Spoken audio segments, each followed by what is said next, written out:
Hola, buenos días. Bienvenidas y bienvenidos a este curso de adicciones y patología dual para residentes de psiquiatría. La clase de hoy, que es para iniciar este curso, es para que platiquemos sobre las sustancias psicoactivas y sus perspectivas históricas y situación actual. Los objetivos de esta clase son comprender el desarrollo histórico en México del tratamiento para los problemas por uso de alcohol y otras sustancias desde el siglo XX al siglo XXI. Entender el desarrollo de las políticas públicas nacionales e internacionales en relación a las sustancias psicotrópicas. Conocer el impacto de las sustancias psicotrópicas en la carga mundial de la enfermedad, conocer los indicadores de carga mundial de enfermedad y conocer algunos de los retos actuales sobre el uso de las sustancias y los problemas asociados. Para empezar, los antecedentes históricos del tratamiento de los trastornos por uso de sustancias en México en la época moderna se remontan al año 1910, cuando todavía en el Porfiriato, cuando el presidente y también dictador Porfirio Díaz gobernaba, inauguraron este hospital, el Manicomio General de la Castañeda, que como pueden ver tiene una arquitectura del estilo francés de la época y que también el modelo francés se implementó en el tratamiento de las personas con problemas mentales. En ese entonces, el encierro, el alejamiento de la sociedad para evitar el contagio hacia otras personas y tratamientos empíricos como baños tibios o baños fríos, inyecciones de estricnina, cloroformo. Todavía no había en ese momento la terapia electroconvulsiva, entonces el elemento clave era la reclusión. Este hospital, que ya no existe, si podemos ubicar en la Ciudad de México su antigua localización, pues está inmerso en la ciudad. En aquel entonces estaba lejos de lo que era la Ciudad de México, que era lo que ahora llamamos el centro histórico de México. A partir de 1917, terminando la revolución, el gobierno toma para sí la Rectoría Nacional de la Salud y crea el Consejo Superior de Salubridad. Desde aquellas épocas había una filosofía, una visión antialcohólica derivada del hecho de que el alcohol hacía que el pueblo dejara de trabajar, que no fuera políticamente participativo.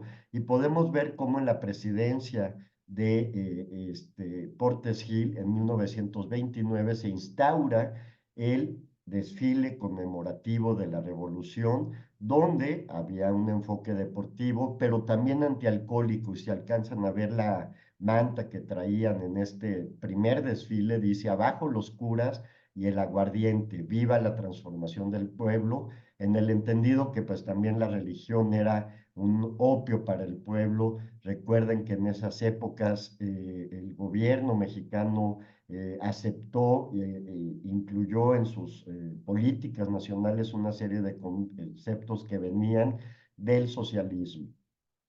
También estamos hablando de los años 20, se reúne no la primera, la octava conferencia sanitaria panamericana, pero es la primera en donde realmente se reúnen los responsables, vean que todos eran unos hombres formales y trajeados, se reúnen los responsables de la sanidad en los diversos países de Latinoamérica y en cuanto a lo que en ese entonces llamaban toxicomanías, hacen una serie de pronunciamientos señalando que las toxicomanías constituían un grave peligro para el porvenir de los países del continente americano y en estos lineamientos o pronunciamientos también proponen la asistencia obligatoria. Es decir, la asistencia en este sentido lo que quiere decir es involuntaria de los toxicómanos en establecimientos especiales dependientes del Estado y a cargo de médicos especializados. La segunda parte, bueno, pues sí era una novedad hablar de establecimientos únicamente dedicados a esta problemática, también de contar con médicos que pudieran especializarse en ello. Sin embargo, el concepto era que el enfermo, el toxicómano, era no un criminal, pero alguien que no podía manejarse a sí mismo, no podía tener un control sobre sí mismo y por lo tanto requería esta asistencia obligatoria. En los años 30, poco después de que terminan los famosos años de la prohibición, en Estados Unidos surgen los primeros grupos de alcohólicos anónimos. Esta filosofía, este programa, como le llaman ellos, es un programa de 12 pasos que tiene un enfoque moral hacia el alcoholismo y a las adicciones a otras sustancias. Señalan que aunque fuese una enfermedad, que es un aspecto importante, recuerden que el concepto de que los trastornos por uso de sustancias es una enfermedad, en su momento fue algo, digamos, que rompía esquemas previos, que eran más bien de un enfoque moral o incluso criminal. Entonces, AA señala si es una enfermedad, pero es una desviación innata y también a veces adquirida del carácter, la famosa ingobernabilidad.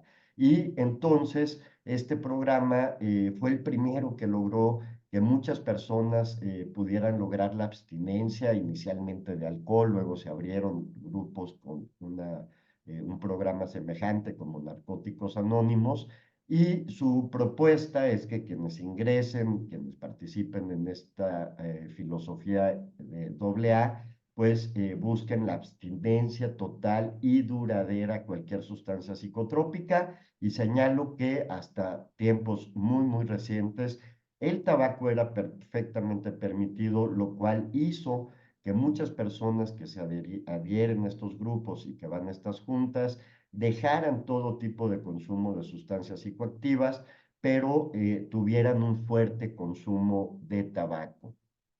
Si continuamos con esta perspectiva histórica, aquí en México, a fines de los 70, surge una tendencia particular en los grupos tradicionales, como el que veíamos en la lámina anterior, y esta tendencia era tener un espacio para que las personas pudieran dormir, tener juntas 24 horas, es decir, terminaba una junta, iniciaba otra junta y luego otra, y así completaban las 24 horas, pero señalaban que a veces las personas tenían que dejar los hogares, vivir en la calle, y que tener camas y espacios para dormir era una buena idea.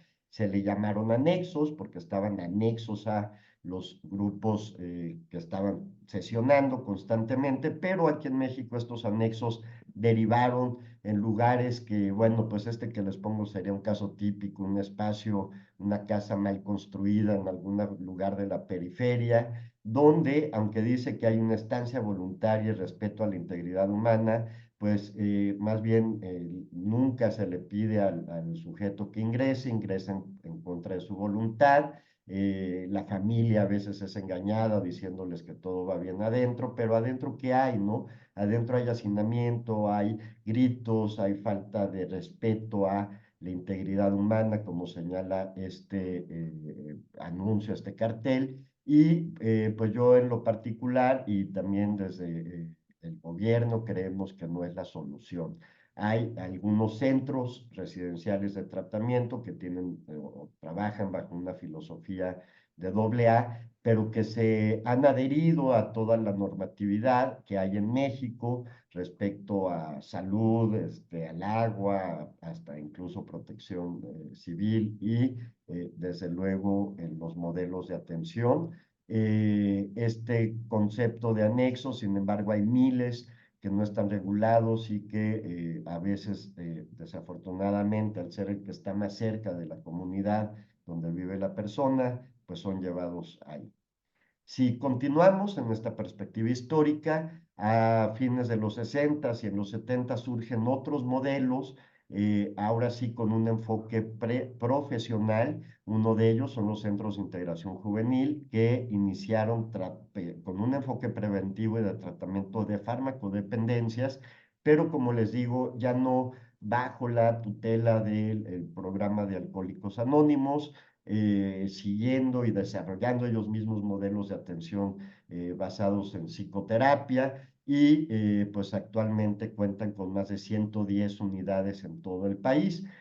Por otro lado, en el centro de la Ciudad de México, inicialmente como una iniciativa del gobierno de la ciudad y posteriormente incorporado al Instituto Nacional de Psiquiatría, se crea el Centro de Ayuda al Alcohólico y sus familiares en un mercado. Esto que ven ustedes es un mercado, abajo ven toda la venta callejera y en el segundo piso está una clínica que pertenece al Instituto Nacional de Psiquiatría. Durante cerca de 40 años tuvo el nombre de Centro de Ayuda al Alcohólico y sus familiares, y también bajo un modelo profesional, en este caso también incluyendo la psiquiatría y con una perspectiva más de atender a la comunidad directamente. O sea, si yo pasaba por la calle, veía el anuncio y sentía que tenía un problema de consumo de alcohol, subía y pedía cita, era valorado en ese momento y empezaba un proceso de tratamiento. El Centro de Ayuda al Alcohólico y sus familiares, donde yo trabajé alrededor de 13 años.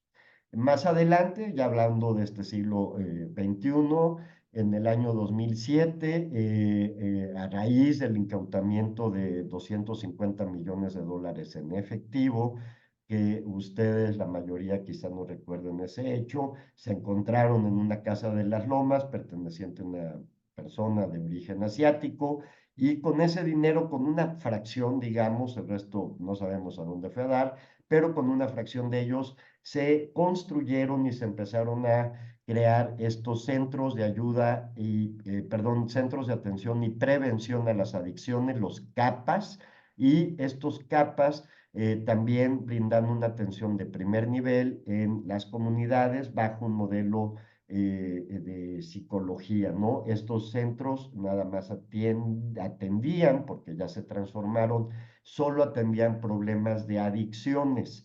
El año pasado, 2023, gracias a una reforma legal aquí en México, se unen en cuanto a su dimensión política, pero también en cuanto a su dimensión de cómo trabajar, su forma estructural, se unen los problemas o los tratamientos dirigidos a la salud mental y los tratamientos dirigidos a los usos de sustancias. Entonces ahora los UNEMES CAPA se llaman Centros Comunitarios de Salud Mental y Adicciones, SECOSAMA, y actualmente hay más de 360 en el país. Son, como les digo, alternativas a los modelos tradicionales de AA o a los modelos de castigo como los anexos, y que pues lo que procuramos ahora que sean también el primer contacto, que si una persona siente que tiene un problema, ya sea salud mental y o de trastorno por uso de sustancias, pues acuda directamente tocando la puerta y en ese momento recibirá su primera valoración.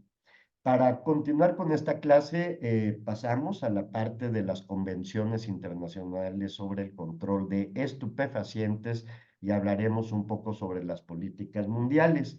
Las comisiones o las convenciones se refiere a, pues, justo reuniones grandes donde participan miembros de diversos países para establecer políticas comunes a los países que aprueban estas convenciones. La primera fue la Comisión Internacional sobre el Opio, pues donde participaron no todos los países del mundo, no tengo aquí la lista, pero estaba China, estaba Inglaterra, estaba Estados Unidos, quienes querían ejercer un control comercial sobre el opio en China, en un mercado que ellos habían creado previamente en las famosas guerras del opio, y pues se hace esta comisión internacional en el año 1909.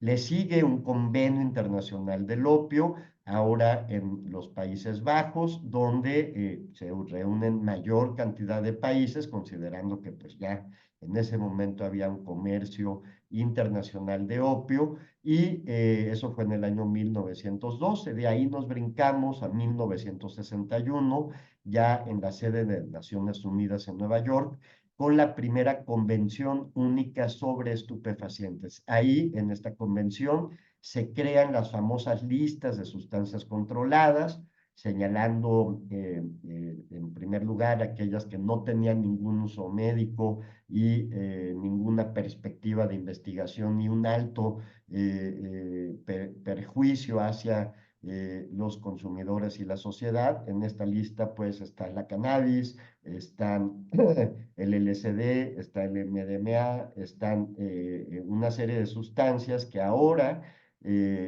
por un lado, se están usando para tratamientos en el área de la medicina y de la psiquiatría y que en el caso de la cannabis pues ya se ha regulado y se ha legalizado a pesar de pertenecer todavía a estas listas creadas en el año de 1961.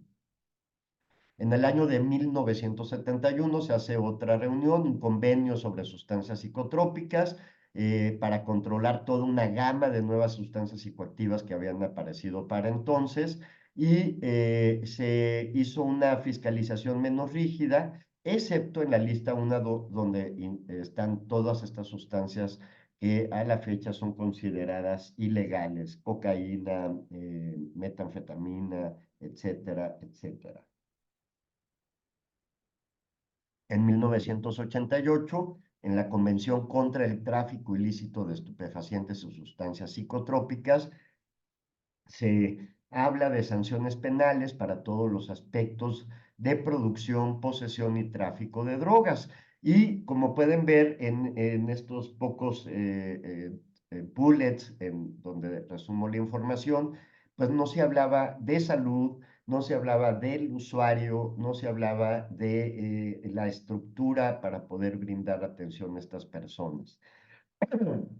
En 1998, en la Asamblea General de Naciones Unidas en Nueva York, se hace otra convención y otro planteamiento, que ahorita hablaremos de él, y hasta hace poco, ya tengo que actualizar esta lámina, la última convención internacional había sido en el año del 2016, en el ámbito también de la Asamblea General de Naciones Unidas, pero de ellas hablaré en las siguientes láminas. En 1998, en una convención, como les decía, en Naciones Unidas, se emite un pronunciamiento votado, no sé si unánimemente, pero sí con una mayoría absoluta de los miembros, un pronunciamiento hacia obtener o tener un mundo libre de drogas 20 años después, es decir, en el año 2018, y con un optimismo así desbordado, diciendo, we can do it. Lo que esta imagen tan linda no dice es de que en realidad lo que esperaban era aumentar sanciones económicas, aumentar, ¿cómo se llama?, fumigaciones, sobre todo en los Andes, en Perú, Bolivia, Ecuador. Se hablaba de criminalizar más al usuario y de tener campañas más rígidas de penalización a los pequeños narcomenudistas, etcétera. Era un panorama enfocado únicamente o básicamente a la cuestión que le llamamos de seguridad y no de salud. Esto continúa así, de hecho continúa así y es una cosa que poco a poco va a girar el mecanismo a nivel mundial, pero en el año 2016, a instancias de México, Colombia y Costa Rica, y perdón que no recuerde bien, Guatemala, se pide una reunión urgente, una sesión especial de la Asamblea General de las Naciones Unidas para abordar de nueva cuenta el problema mundial de drogas. Lo que decían estos países latinoamericanos era que las políticas actuales no estaban sirviendo y que estaban generando más problemas, como el narcotráfico desbordado, que soluciones. Entonces, en esta sesión especial se habla ya en estos documentos internacionales de prevenir el uso de drogas y reducir la vulnerabilidad y los riesgos. Ya están hablando de algo que yo les voy a hablar mucho en este curso, la reducción de riesgos y daños. Ya están hablando de dar tratamiento y cuidado a las personas que usan sustancias y que tienen trastornos por consumo. Y hablar de la prevención y el manejo de los daños asociados al uso de drogas, pues fue algo que se introduce por primera vez en esta series de comunicados. Estoy hablando, recuerden, de la Asamblea General de Naciones Unidas, y que, pues bueno, esto lleva a otros comunicados, en este caso de la Organización Mundial de la Salud, que habla de incluir esta dimensión de salud pública en el problema mundial de drogas en esta sesión, y pues digo, se hace este comunicado breve. Más recientemente, en la Asamblea General también de Naciones Unidas, a instancias de Ecuador, Honduras y México, que presentan otra vez un proyecto para abordar y contrarrestar el problema mundial de las drogas, adoptando un enfoque amplio, integrado y equilibrado.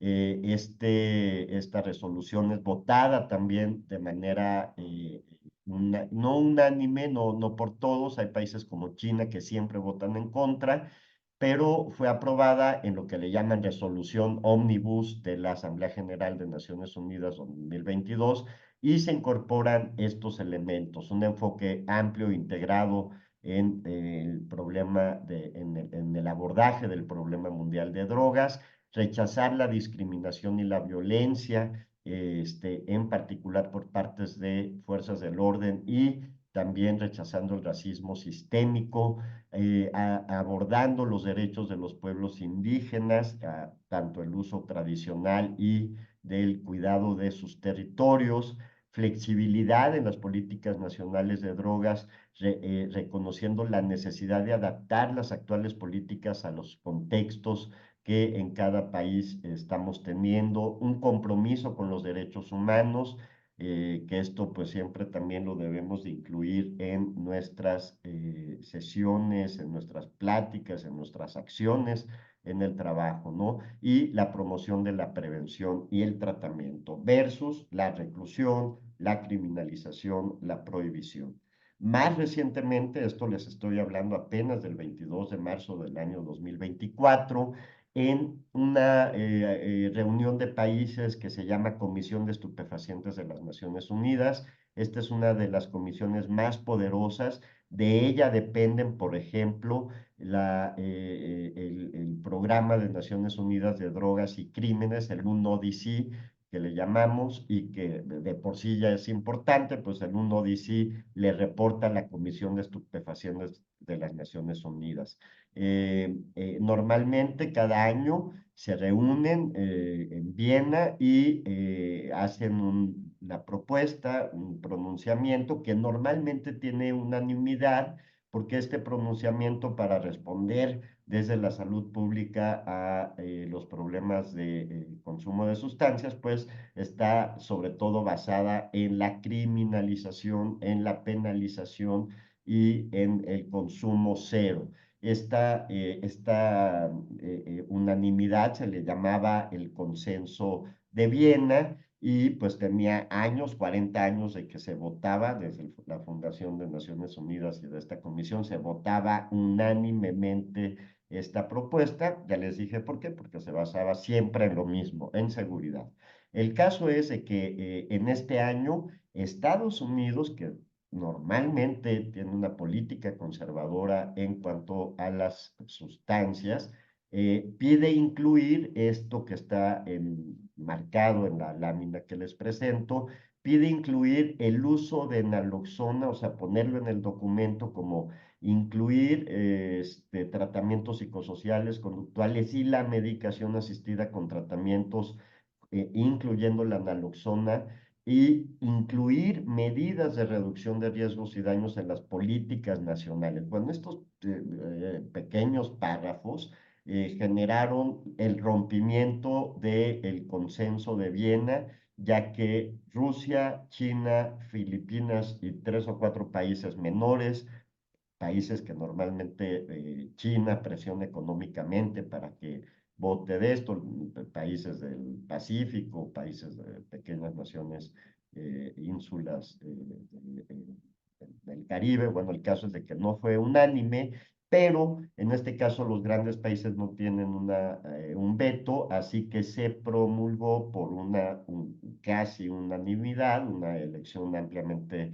a favor, incluir las medidas de reducción de riesgos y daños en las políticas nacionales. Esto implica reconocer que hay usuarios que por alguna razón, porque no quieren, porque no pueden, porque no están en su momento, no pueden dejar de usar las sustancias. Entonces a ellos hay que darles también programas de salud, programas preventivos, y eso se llama reducción de riesgos y daños. Pasemos a la carga global de enfermedad. Este es un concepto que nos ayuda a entender el peso que tiene cada factor en las eh, muertes, en la discapacidad de la población de un país. También lo podríamos aplicar a nivel individual haciendo algunas fórmulas, y ahí les va. Los conceptos principales, uno es el DALI. Estas son siglas en inglés que se refieren a años de vida ajustados a discapacidad. Es un índice que nos permite poner un puntaje a factores diversos: presión alta, alimentación deficiente, consumo de sustancias. Son cosas bastante heterogéneas, y cómo medirlas y compararlas a través de una serie de indicadores que se crean con datos, con bases de datos. Por eso esto de recabar datos cuando ustedes están haciendo una historia clínica, una consulta subsecuente, pues esos datos son valiosísimos porque nos van a permitir a lo largo de los años poder generar estos indicadores. Entonces los DALIs incluyen, es la suma de otros dos indicadores. Uno de ellos es años de vida vividos con discapacidad, que las siglas son YLD, y estos son los años que una persona, por ejemplo, cuando adquiere VIH, cuántos años va a tener una discapacidad, es el término que le usa, por requerir medicación, por requerir cuidados especiales, porque va a tener más contacto con los servicios de salud. Bueno, eso se llaman años de vida vividos con discapacidad. Y el otro indicador, Y o YLL, es los años de vida perdidos prematuramente. Esto quiere decir, si una persona tiene, por ejemplo, VIH, aunque se trate, puede morir de una manera más prematura, y esto nos da un indicador para esta persona de años de vida vividos con discapacidad, el DALI, pero también incluye la mortalidad prematura. Entonces, así se construyen estos indicadores y nos sirven, como pueden ver aquí, para medirlos, ¿no? Como les decía, los DALIs están compuestos de dos indicadores: años de vida vividos con discapacidad, y en este caso podemos ver un reporte de la Carga Mundial de la Enfermedad 2010. Pongo esa fecha porque no se ha hecho un estudio semejante a este, donde se analizan, por ejemplo, los datos finos. Aquí estamos viendo únicamente problemas relacionados con salud mental, y podemos ver que lo que consume más años de vida por discapacidad son los trastornos depresivos. 42% de los años de vida con discapacidad atribuidos a problemas de salud mental tienen que ver nada más con depresión. Le sigue en este rojo marrón los trastornos por ansiedad, pero podemos ver aquí que los trastornos por uso de sustancias sumados a los trastornos por uso de alcohol, pues en conjunto corresponden alrededor del 16% de los años de vida perdidos por discapacidad en cuanto al conjunto de trastornos mentales. Y pues esto es relevante porque pues son áreas de tratamiento, sin considerar el impacto que tienen el consumo de estas sustancias en todos los demás trastornos cuando hay este consumo, y le llamamos patología dual o diagnóstico dual, o trastornos comórbidos, que también hablaremos más adelante. Vean cómo se transforma la lámina. Estamos hablando de la misma población, estos son datos globales, es un análisis de datos globales. Vemos cómo los años de vida perdidos prematuramente, pues ahí los trastornos depresivos súbitamente desaparecen, pero vemos que las muertes prematuras, por un lado, en 41% por problemas o trastornos relacionados con el uso de sustancias ilícitas, a esto se refiere el uso de drogas. Desafortunadamente no incluyen nicotina porque pues también la nicotina tendría un amplio espacio en este pastel en cuanto a mortalidad, pero no lo incluyen por miles de razones. La nicotina siempre se deja aparte, siendo uno de los principales problemas. Pero ya me estoy desviando.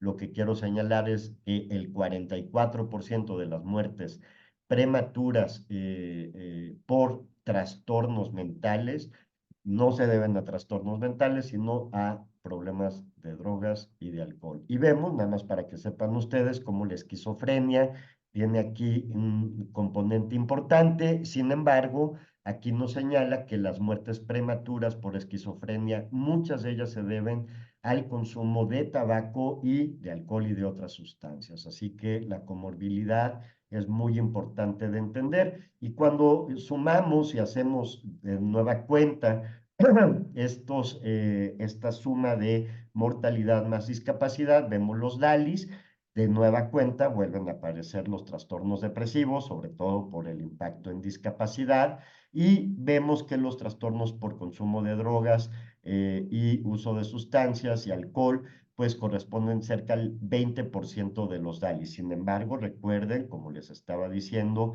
que en algunos casos como la esquizofrenia, la misma depresión, algunos indicadores de muerte prematura y de discapacidad están relacionados con el consumo de sustancias. Y continuemos en esta gráfica, nada más también señalar cómo hay diferencias en el impacto tanto en mortalidad y discapacidad en los DALIs según el sexo. No quiero clavarme o detenerme en los números, pero podemos ver cómo en el trastorno por alcohol, dependencia al alcohol y el impacto que tienen los DALIs, pues el impacto es mucho mayor en años de vida. Aquí lo mencionan como años de vida, así quiere decir los DALIs. 400 millones de DALIs perdidos por el uso de alcohol, y vemos cómo mayoritariamente son en hombres. Lo mismo pasa con los opioides, con la cocaína, que apenas sí se ve, y con el uso de anfetaminas, cannabis y otras drogas. Esto no quiere decir que el impacto en las mujeres sea menor. El impacto en las mujeres, ya lo veremos en una clase, es muy grande por las consecuencias sociales, el estigma, por cuestiones biológicas también, pero a nivel estadístico, pues los hombres siguen siendo los que contribuyen más a la mortalidad y discapacidad a nivel global. Cuando vemos las muertes por alcohol, estas son un reporte del año 2016 y corresponden a 3 millones de muertes mundiales debidas al alcohol, obviamente reportadas, las que están reportadas y podemos entonces estudiar, pues vemos cómo las muertes por alcohol se deben a una multitud de problemas. 20% por problemas cardiovasculares, 20% por problemas digestivos, úlceras, colitis, etcétera. 20% por lesiones no intencionales, es decir, accidentes, sobre todo los automovilísticos. 7% heridas o lesiones intencionales. 12% infecciones de transmisión, sobre todo sexual. Neoplasmas o cánceres corresponde al 12% de la mortalidad por uso de alcohol. Y dejamos aquí un poquito, 5% a muertes directas, que es difícil justamente precisarlas, porque casi todas se deben a problemas indirectos. Entonces, las muertes, 3 millones en este caso, se podrían evitar si atendiéramos los problemas derivados del consumo de alcohol excesivo. Cuando esta lámina se transforma en DALIs, vemos que incluye también la discapacidad, vemos cómo aumentan los DALIs relacionados con heridas no intencionales, porque además de muertes, los accidentes derivados por el alcohol generan una gran cantidad de heridos, de lesiones que van a tardarse en recuperar y a veces discapacidades permanentes.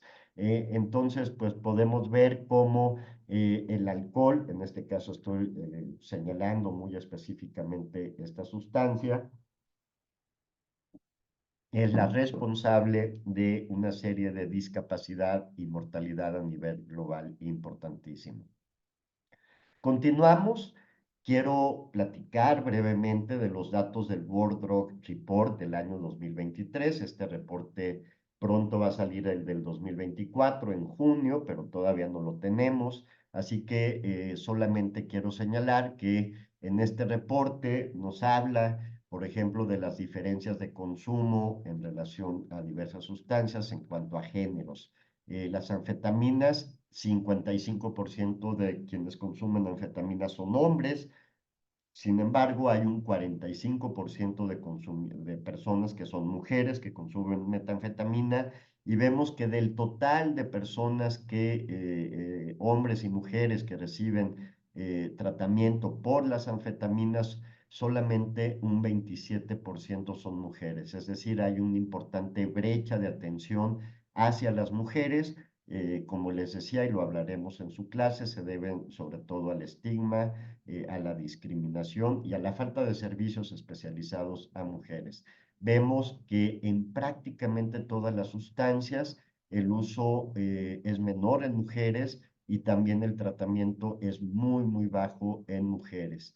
Cuando pasamos a los opioides, que son de prescripción médica, pero son usados fuera de prescripción, vemos que el 47% de esta población son mujeres y solamente el 28% de ellas recibe tratamiento. Otras sustancias psicoactivas también son sustancias usadas en menor medida en términos generales, pero las mujeres las usan menos que los hombres, pero el tratamiento para este tipo de sustancias a mujeres es mínimo. Como les decía, hay falta de tratamientos especializados y subespecializados, si me permiten decirlo así.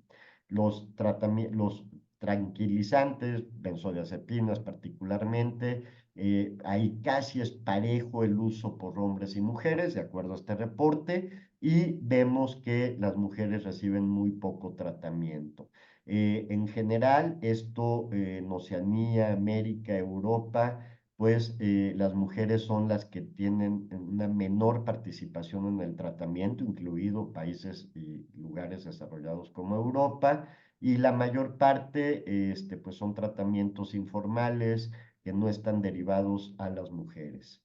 Cuando vemos las muertes globales, actualmente tenemos este problema de opioides. Hace 5 años que yo daba esta clase, aunque sí lo señalaba y desde hace muchos años hemos hablado aquí del problema de los opioides, pues ahora lo hablo con muchísima más contundencia y así lo hablaremos a lo largo del curso. Los opioides están produciendo muchas muertes, sobre todo en el primer mundo, eso hay que reconocerlo, pero hay países como Guatemala donde tienen un problema con opioides de uso médico que se usan desafortunadamente con mucha amplitud en la población y eso les ha generado problemas en Guatemala. En México tenemos el problema de los opioides de uso médico, o tramadol entre ellos, que casi nunca hablamos de este medicamento. Tenemos problemas de uso de opioides ilícitos, sobre todo en la zona norte del país, en particular en la frontera, los municipios, pero a nivel global los problemas por uso de opioides corresponden al 69% de las muertes derivadas por uso de sustancias. Muchas de estas muertes son por hepatitis C y también ya lo hablaremos en su momento. Solamente 38% de las personas que tienen problemas por opioides están en un tratamiento y si lo vemos en DALIS, vemos que 12.9 millones de años perdidos por discapacidad y muerte prematura en 2019 corresponden a personas que tienen problemas por uso de opioides y corresponde al 71% de los DALIs perdidos cuando hablamos de sustancias en general. Entonces, los opioides a nivel global es un grave problema. Esperemos que en México, Centroamérica y Sudamérica, es decir, en nuestra región latinoamericana, podamos contener este problema a tiempo. También hay sustancias nuevas como el delta 8 tetrahidrocannabinol, estas sustancias sintéticas que se están introduciendo, por ejemplo, en Estados Unidos, todavía no llegan a nuestra región, pero han aumentado las visitas a urgencias por alucinaciones, por vómitos extremos, por cuadros de ansiedad, confusión y pérdida del conocimiento, ya que ahora no hablamos de la cannabis o de la marihuana, sino hablamos de la cannabis, los cannabinoides, en particular los cannabinoides sintéticos. Aquí vemos cómo las muertes que tienen que ver con opioides, sobre todo muertes por sobredosis, donde están relacionados los opioides en Estados Unidos, han aumentado notablemente de cuando inicia el siglo, en el año 2000, que ha pasado así como rapidísimo.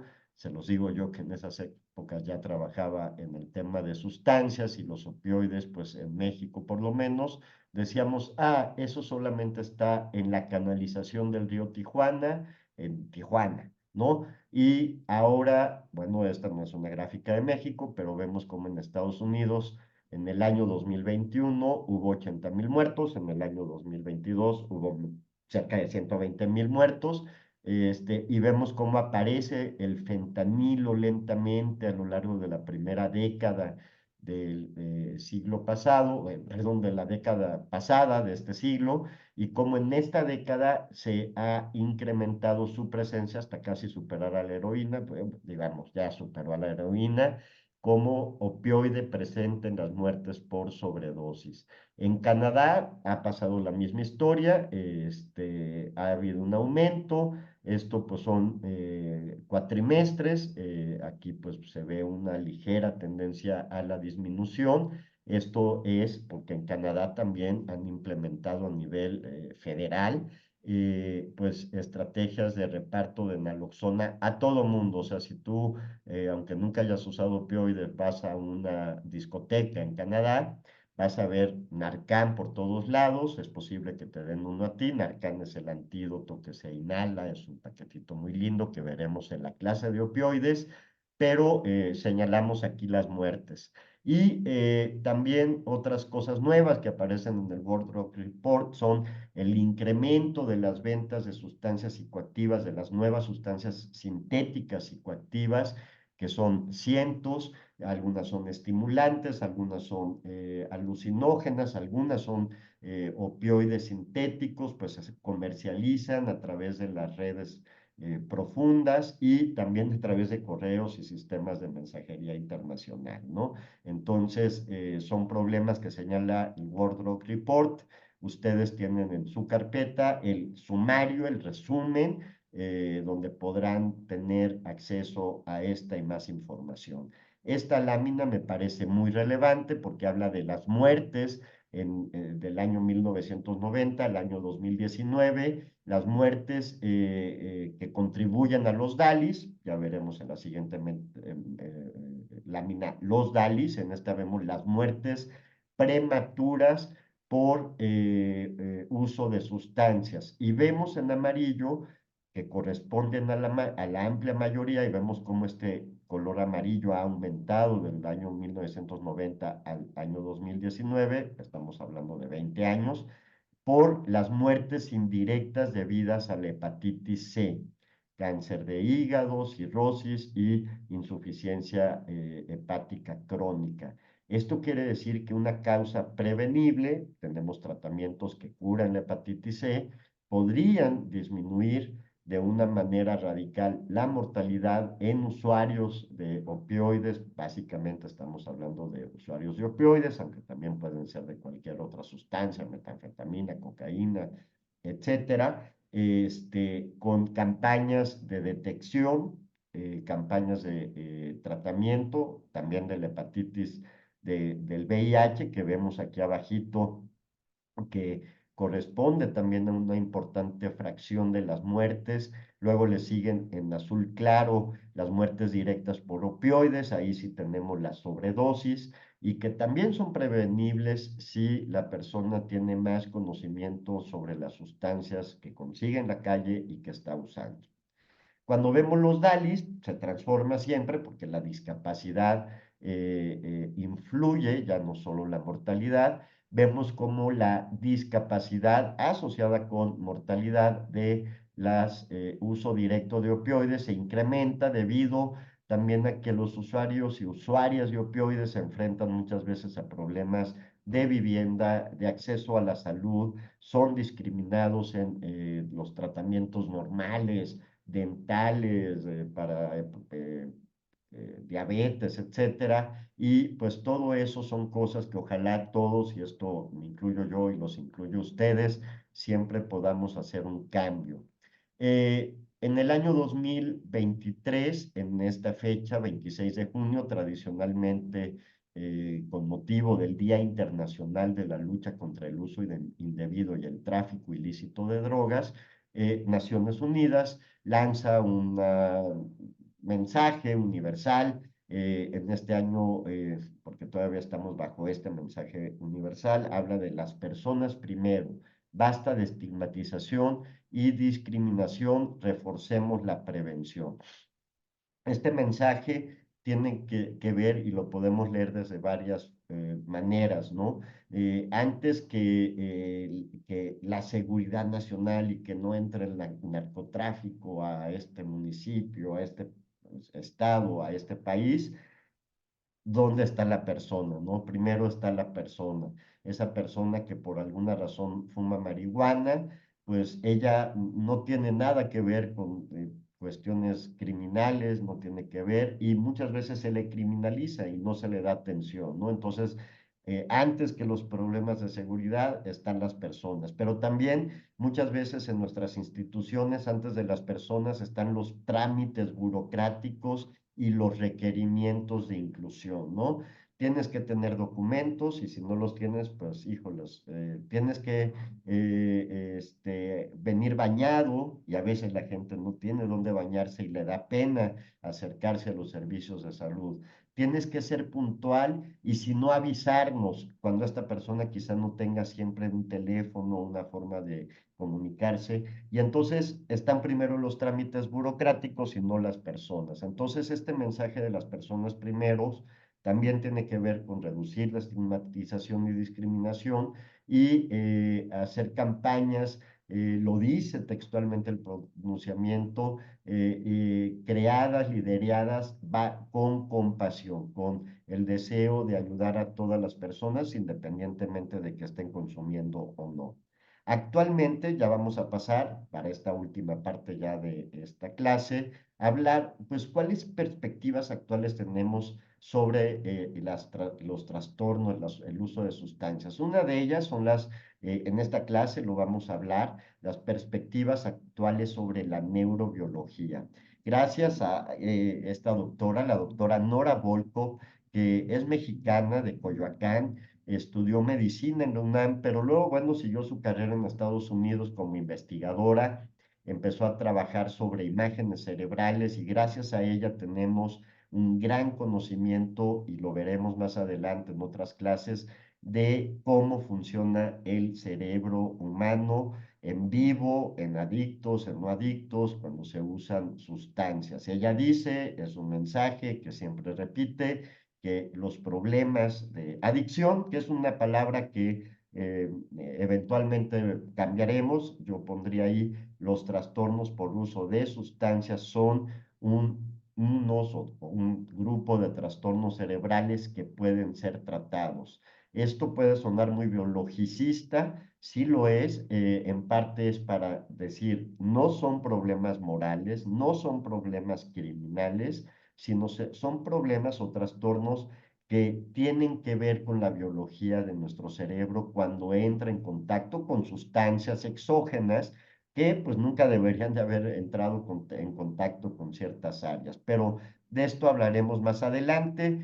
gracias a este tipo de estudios, pues podemos ver, como les decía, en un cerebro humano de seres vivos humanos, los cambios en la liberación de dopamina, los cambios en la ocupación de receptores, los cambios en el aumento de consumo de glucosa por ciertas zonas cerebrales y ahora, pues más recientemente, los estudios de funcionalidad y conectividad cerebral. Entonces, pues es una gran área que nos está permitiendo conocer pues estos mecanismos complejos que llevan a una persona a volverse lo que llamamos adicto, ¿no? A tener una dependencia, un consumo problemático de sustancias. Bueno, aquí veíamos, perdón por pasarme tan rápido, también gracias a los estudios de George Koob, que hablaremos de él, de Nora Volkow, y que yo creo, aquí lo dejo grabado, que algún día es posible que este equipo,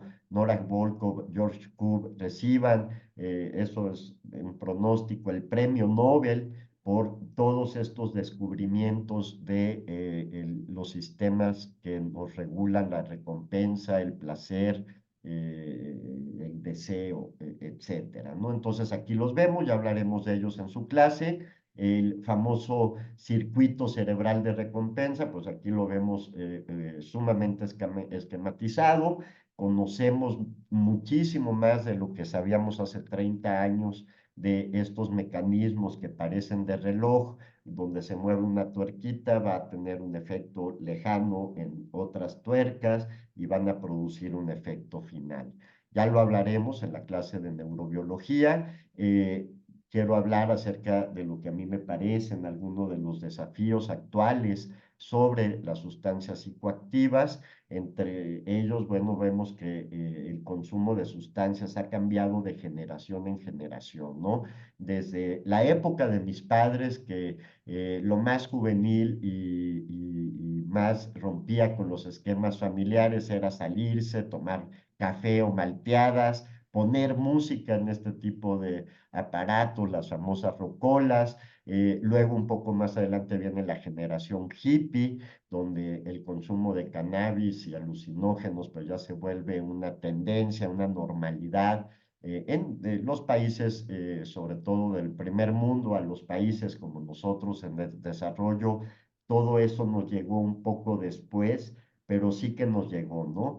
La generación X, que es la que yo me identifico, aunque pues no se habla mucho de ella porque quedó aplastada entre los ahora llamados boomers y los millennials. Bueno, pues la generación X también tuvo su momento, donde empiezan a consumirse justo en esa generación sustancias sintéticas para ir a bailar, para estar en festivales de música tecno, etcétera. Esta lámina la hice tiempo atrás, donde pues poníamos a los millennials aquí, todavía jóvenes. Ahora pues los millennials andan en los 30, y poníamos una foto de bebés o pequeñitos, que era lo que correspondía a la generación Z. Ahora yo creo, o más bien estoy seguro, que todos ustedes, los que están aquí en esta clase de residentes de psiquiatría en el año 2024, pues la mayoría ya son centennials.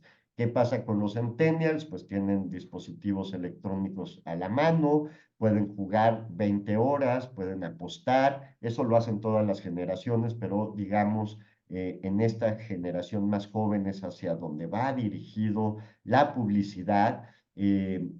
También tenemos que hablar de la cannabis, ¿no? Esta lámina pues también ya se quedó corta, donde se hablaba, esta es una lámina, por cierto, hecha en población mexicana, acerca de la percepción del riesgo sobre el uso de marihuana. Vemos acá la percepción del riesgo, es esta laminita que les estoy señalando arriba, esta línea, perdón, y pues la percepción del riesgo ha ido aumentando y ha ido aumentando el uso de cannabis. Ahora, si lo hubiéramos continuado hasta la actualidad, pues lo más probable es que ya se haya cruzado la percepción del riesgo, disminuyendo a mínimos históricos, el uso pues mayor. Esto aquí vemos en esta otra lámina, pues que el mercado de la cannabis se ha multiplicado. en estudios, por lo menos hechos en Colorado, donde es desde hace muchos años legal la cannabis, pues vemos que ya la cannabis en flor corresponde solamente a una pequeña parte del mercado y la otra son consumibles, incluyendo alimentos, chocolates, pero también aceites y concentrados de THC y CBD en algunos casos. El estatus legal de la marihuana, pues en algunos países, Estados Unidos, Canadá, pues ha habido un cambio en las leyes hacia la regulación. En México están detenidas por que no es una prioridad en la legislatura, pero seguramente saldrá adelante porque pues hay personas de todos los partidos que promueven una regulación donde pues también se están viendo los beneficios económicos y de control de la cannabis. Eso lo hablaremos en su momento. En México, como les decía, en el año 2019, la Suprema Corte de la Nación resolvió que la prohibición del consumo personal de cannabis es inconstitucional y ordenó al Congreso cambiar la ley antes del 31 de octubre del 2019. No lo ha hecho. El Congreso ha solicitado muchas prórrogas, lo ha dejado al final. ¿Y por qué? Una, porque no hay consenso y dos, porque no es prioritario, ¿no? Entonces, en México contamos, sin embargo, con una tabla de dosis máximas de consumo personal permitido. Aquí las vemos, por ejemplo, en el caso de la cannabis son 5 gramos, yo puedo portar 5 gramos, incluso llevarlas en un avión, en un transporte. Lo que no puedo es comerciarlas, distribuirlas y pues si tengo esos 5 gramos, normalmente uno dice, alguien me la regaló en la calle, no sé por qué, y por eso la tengo, ¿no? Digo, esto es lo que pasa y vemos las dosis máximas de consumo personal de otras sustancias. Eh, el mercado, ya lo señalé, el mercado ha cambiado, ahora hay muchos productos, aquí se ven la flor, los concentrados, los comestibles, los preforjados, porros preforjados, diversos tipos de formas de consumirlo, y los tópicos, ¿no? Los que se untan en la piel. Así que el mercado es muy diverso. Otros problemas, la CIE 11, que ya hablaremos de ella en una clase próxima, incluye las conductas adictivas, incluye el juego y las apuestas en versiones en línea y fuera de línea, y pues son problemas emergentes. Cuando yo empecé a trabajar en esto no había adicciones en línea, solamente había el juego patológico y estaba inclusive en otra sección del DSM-5, ¿no? Ahora ya incluimos esto, son temas que se están estudiando también desde las neurociencias, hay muchos indicadores de que nos hablan de que sí hay cambios en el sistema de recompensa cerebral semejantes a los que hay con las sustancias químicas. Tenemos un nuevo panorama de cientos de nuevas sustancias psicoactivas, NPS, este nombre, pues quizá lo puedan leer en la literatura, se refiere a aquellas sustancias que recién salen al mercado, normalmente en pequeñas cantidades, pero el fentanilo en algún momento fue considerado una nueva sustancia psicoactiva cuando pasó de ser de uso médico y apareció en las calles, aunque ya existía. Esta nueva aparición en el mercado es lo que miden realmente estos indicadores, pues vemos que son sustancias acá abajo, muchas de ellas estimulantes, que pueden ser contaminantes o sustituir a productos que el sujeto usa pensando que es metanfetamina y puede contener otros psicoestimulantes mucho más potentes y poco estudiados y que pues son producidos en laboratorios para evadir los controles legales y esto tiene que ver con el mercado ilícito de sustancias. También otras sustancias ya antiquísimas como la nicotina, pero ahora con nuevas presentaciones como los vapeadores y otros sistemas de administración electrónica de nicotina.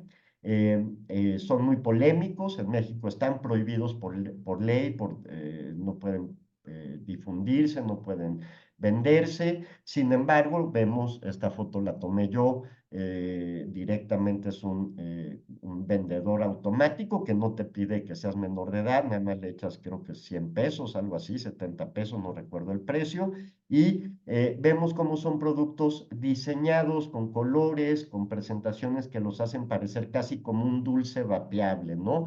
En realidad contienen nicotina, en muchas ocasiones con cantidades del triple o más de lo que contiene un cigarro normal. Y pues en este estudio que ponemos aquí en Estados Unidos, vemos cómo, bueno, hecho por investigadores americanos, pero en adolescentes mexicanos, pues el uso temprano de este tipo de sistemas generó 20 meses después, en un seguimiento a 20 meses, pues mayores probabilidades de consumo de cannabis. Estamos hablando de 20% de quienes iniciaron uso de cannabis después de usar vapeadores contra 4% del grupo control. Entonces, pues es un tema. En el caso de la reducción de riesgos y daños para adultos que usan o son dependientes a la nicotina, es otro tema. Sin embargo, esto que vemos aquí definitivamente no está dirigido a que un fumador deje de fumar. Está dirigido a que personas jóvenes, menores de edad inclusive, empiecen a usar vapeadores y se vuelvan dependientes a la nicotina. Otro de los fenómenos emergentes de los últimos 3, 4 años es el fentanilo. Ahora hablamos de fentanilos, ya hay muchos fentanilos, y ahora hablamos de los nitacenos, opioides sintéticos, también nuevas sustancias psicoactivas, justo de lo que hablábamos, los nitacenos, opioides cada vez más potentes. ¿Y por qué se hace esto? Porque el mercado es muy grande en Estados Unidos, en el primer mundo, y entre más potente sea la sustancia, pues puedo hacer más tabletitas vendibles. El problema es de que la venta y fabricación de estas tabletas pues no sigue los cánones de calidad de las farmacéuticas legales, se hacen en laboratorios ilegales, donde una tableta puede contener más de 2 miligramos, que es la dosis letal del fentanilo, y la otra tableta puede contener una dosis mínima. Entonces, el usuario, al no saber qué dosis contiene de fentanilo, puede tomarse una tableta, no sentir nada, decir no tiene nada esto, y tomarse es un decir, esto se diluye y se inyecta, ¿no? Me inyecto una segunda y esa sí tenía una dosis del doble o triple de las dosis letales, y me muero, ¿no? Entonces, son los retos actuales. Esto parece que ya pasó, el COVID-19, pero tenemos temas como el long COVID, que parece que tiene algunos efectos sobre la salud mental. Tenemos el impacto, digamos, a nivel de estrés postraumático de aquellos y aquellas personas que trabajaron en los servicios de salud, que veían morirse personas diariamente, de quienes perdieron familiares, de quienes perdieron trabajo. No se ha recuperado la sociedad en esos indicadores, digamos, ¿no? Entonces, las personas que usan sustancias, pues también se ven afectadas porque ya dejó de haber tratamientos, se suspendieron las clínicas y a la fecha no se ha recuperado todavía la infraestructura o el nivel de capacidad de atención previo a la pandemia. Y pues finalmente, pues esto nos ha llevado a nuevas modalidades de atención. La telepsiquiatría, justo por el COVID, ahora tiene un gran cobertura. Podemos atender a personas, en lo personal ya lo hago, en lugares y ciudades donde no hay servicios médicos psiquiátricos. Y pues ya para concluir, también lo vi en un congreso reciente que fui, pues ahora se están usando aplicaciones para todo, ¿no? Para darle seguimiento al paciente, para reconocer si camina, si no camina, cuántas llamadas hace, cuántas palabras usa en cada llamada telefónica, Algunos dispositivos pueden medir incluso cambios en la frecuencia cardíaca y temperatura a lo largo del día, dar retroalimentación al usuario. Lo vi, como les decía, en un congreso y pues nos sirve para poder atender a los pacientes. Hay otros temas que hablaremos, están en nuestro temario, como los estudios que hay en ¿cómo se dice? Estimulación magnética transcraneal, el uso de psicodélicos para los problemas por uso de sustancias. Vamos a hablar incluso del psicoanálisis y de las diversas visiones que tenemos sobre este gran problema. Así que con esta lámina concluimos. Nos seguiremos viendo en las siguientes clases de este curso y pues les agradezco sobre todo su atención. Muchísimas gracias y concluimos.